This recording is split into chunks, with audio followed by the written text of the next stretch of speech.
Luís de Camões foi um poeta português, autor do poema Os Lusíadas, uma das obras mais importantes da literatura portuguesa, que celebra os feitos marítimos e guerreiros de Portugal. É o maior representante do classicismo português. Luís Vaz de Camões nasceu em Lisboa, Portugal, por volta de 1524. Era filho de Simão Vaz de Camões e Ana de Sá e Macedo, aparentada com a casa de Vimioso, da alta nobreza portuguesa, e sobrinho de Dom Bento de Camões, cônego da igreja de Santa Cruz de Coimbra, ou seja, sempre cresceu em uma família economicamente privilegiada. Em 1527, durante uma epidemia de peste em Lisboa, Dom João III e a corte transferiram-se para Coimbra, e Simão, a mulher e o filho, com apenas 3 anos, acompanharam o rei. Luís de Camões viveu sua infância na época das grandes descobertas marítimas e também no início do classicismo em Portugal.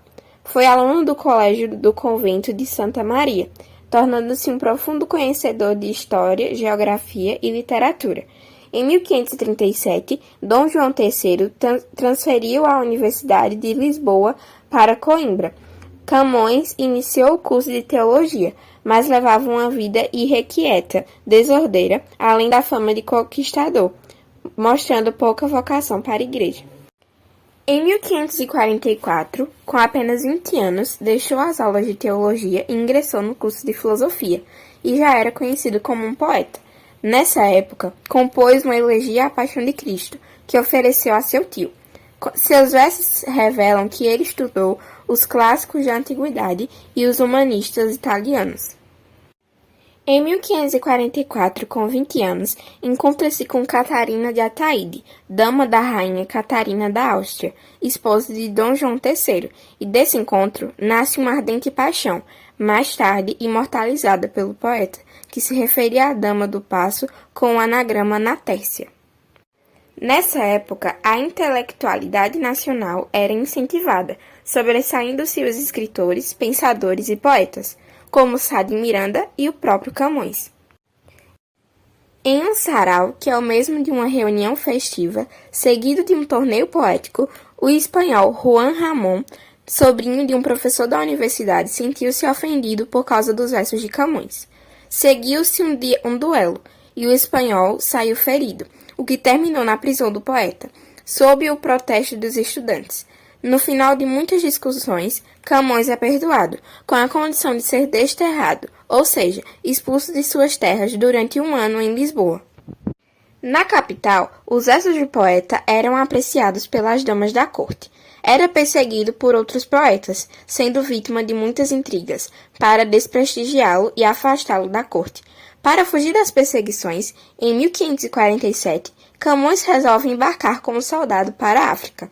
Serviu 2 anos em Ceuta, combateu contra os mouros e durante uma briga perdeu o olho direito. Em 1549, Luís de Camões retorna para Lisboa, entrega-se para uma vida desregrada. Em 1553, envolve-se em um novo incidente, ferindo o empregado do paço. Foi preso e permaneceu 1 ano encarcerado. Podemos perceber que Camões é o famoso barraqueiro dos dias de hoje.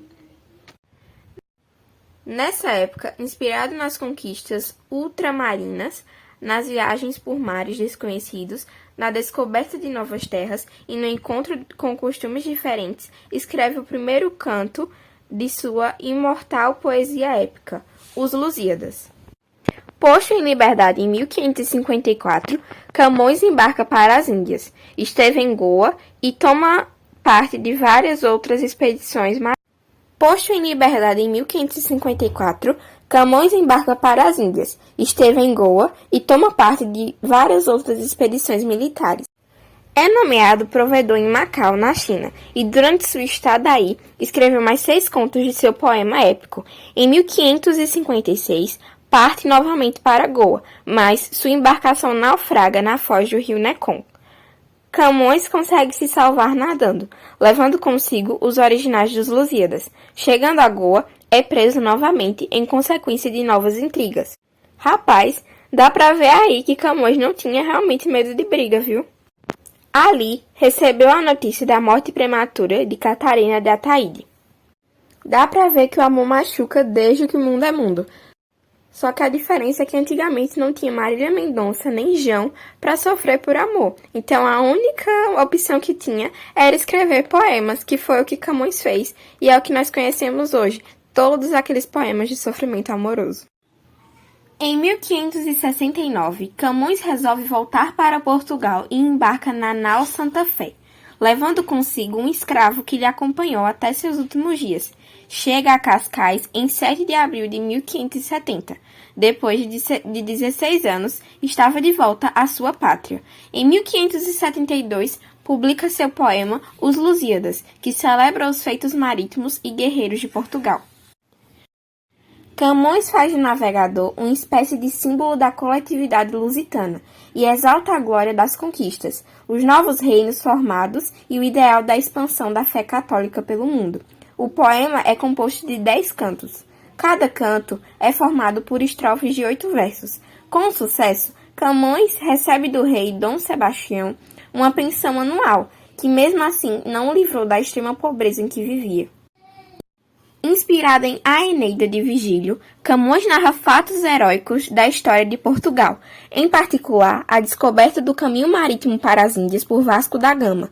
No poema, Camões mescla fatos da história portuguesa a intrigas dos deuses gregos, que procuram ajudar ou atrapalhar o navegador.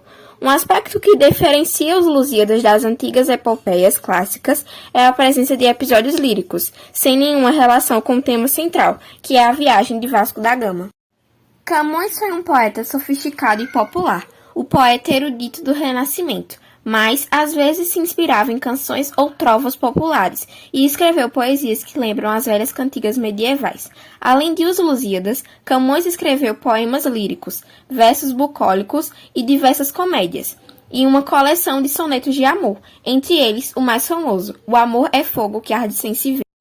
Este soneto dizia: o amor é fogo que arde sem se ver, é ferida que dói e não se sente, é um contentamento descontente, é dor que desatina sem doer, é um não querer mais que bem querer, é um andar solitário por entre a gente,